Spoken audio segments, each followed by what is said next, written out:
বিশ্বনবী দেখলেন আমার তো প্রতি সপ্তাহে সপ্তাহে যুদ্ধে আহত সাহাবীদের সেবা দিবে কে? বিশ্বনবী কি খেয়াল করলেন দেখেন, সাআদ ছিল মদিনার বড় ডাক্তার।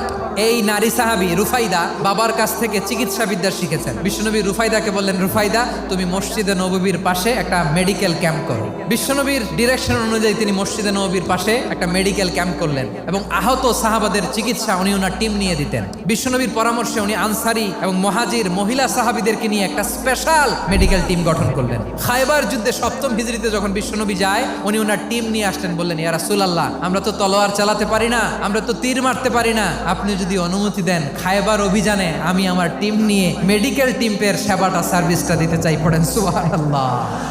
বিশ্বনবী অনুমতি দিলেন, যোদ্ধা সাহাবীদের সাথে মেডিকেল টিম নিয়ে অগ্রসর হলেন। খায়বারের প্রতিটা আহত সাহাবী যারা ইনজুরি শিকার হয়েছেন সবাই রুফাইদা আল আসলামিয়ার এই মেডিকেল ক্যাম্প থেকে চিকিৎসা সহায়তা পেয়েছেন। সুবহানাল্লাহ পড়েন।